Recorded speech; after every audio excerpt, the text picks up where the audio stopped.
Let's check in with Joseph Lindsley in Ukraine. Joe, hello to you. I want to start by sharing a text from one of our listeners. After listening to Joe Lindsley talk about the war in Ukraine and what the people are going through over there, it made Thanksgiving even more meaningful for me in appreciation of how fortunate we are in this country and how fragile the freedoms we enjoy are as we pray for the Ukraine in their struggle and also for Joe. I think a lot of us feel that way, Joseph.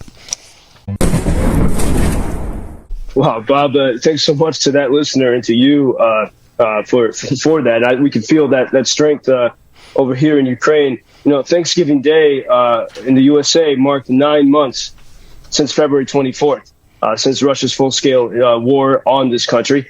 And, you know, as we see, think about, you know, the American spirit of freedom. We look at the scenes now in China, people, you know, trying to have the right to live freely, to speak freely. The same thing we see in Iran. And it's the same story here of Ukraine's struggle.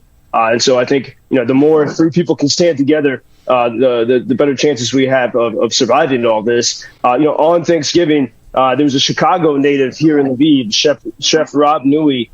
He's a U.S. Special Forces veteran, native of Chicago. He's got an organization called UA Lifeline. They work with refugees. And he hosted a Thanksgiving dinner for Americans and Ukrainians and many of the other foreigners who are here to help.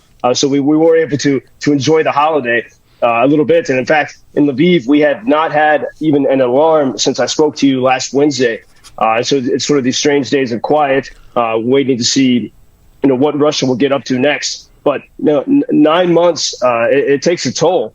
And especially these past weeks where we have significant difficulties throughout Ukraine getting heat and power as the winter sets in.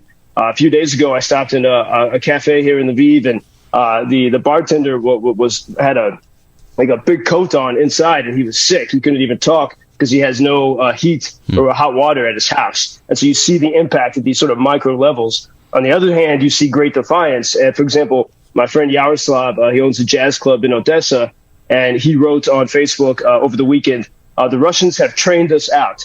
The power is too small. Instead of fear, we have immunity, because with each of these attacks every week, it is very difficult, but Ukrainians are learning how to survive with limited electricity. And so he said the complete blackout of Odessa doesn't scare anyone anymore. Everyone walks around and continues working like nothing is happening.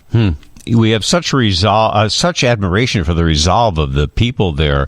I was listening to a U.S. military expert talking about the war and what the Ukraine strategy might be, and he said that's a very good question, because we're looking at a very long slog here unless we get much more help from the United States and other Western countries. What's the feeling over there? Yeah, I mean, you know, there's a need for more of the long-range weapons that have helped Ukraine stand its ground. I think it's important to remember. I think we forget this sometimes, even here. But I was speaking with some Americans over the weekend.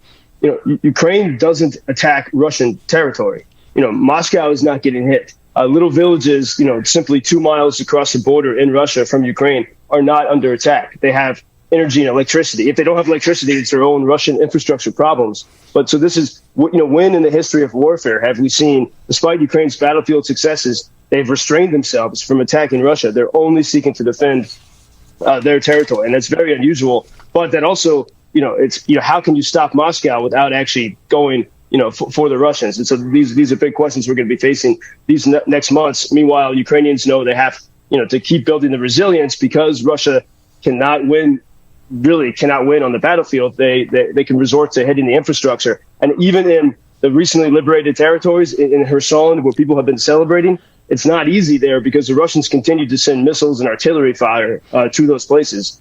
And for example, here in Lviv, where we have had a few days of calm, it can even be easy sometimes because people adapt so well, to forget what's going on. And so the power goes out, the restaurants immediately light the candles, the staff will play music on their phones. And yesterday I was showing the Canadian journalist around, and if you had just arrived here, you could say, oh, maybe everything seems okay.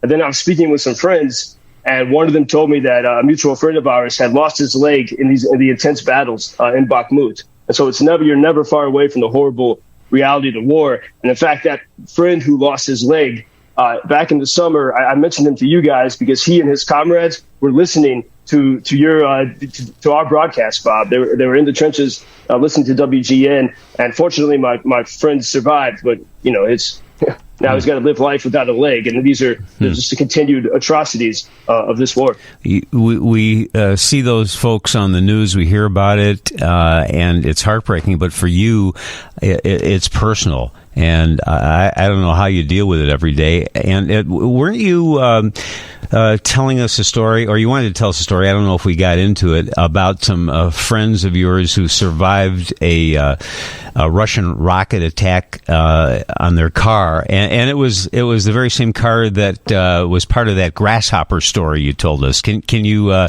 fill us in on that, Joseph? Yeah, I remember there was that nice moment while I was talking to you in the summer. I was in the city of Nikopol driving to Zaporizhia. I missed my train, and my friend was driving us to Zaporizhia. And Nikopol is a city that at that point was getting shelled day and night. And my friend's family was in Germany. And so his only friend was this little grasshopper that had taken up residence in his car for several days. And he called the grasshopper Igor. And perhaps the grasshopper was also afraid of the horrible constant shelling, also the chemical weapons, the phosphorus bombs hitting Nikopol.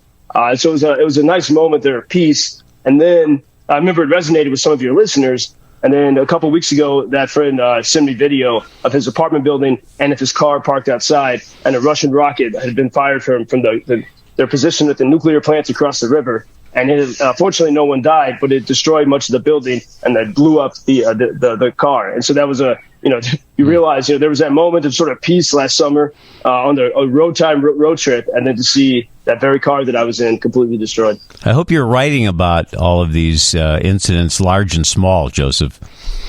Yeah, I hope. I mean, once we get through to victory, this would be a good book. And but actually, these broadcasts is I think the best diary of what's happening, and it helps me to also, because I think without that, every day sometimes, Bob, some days can feel like a month or a year. And I was talking with friends about what it was like for us in February. I feel like I was a little kid back then.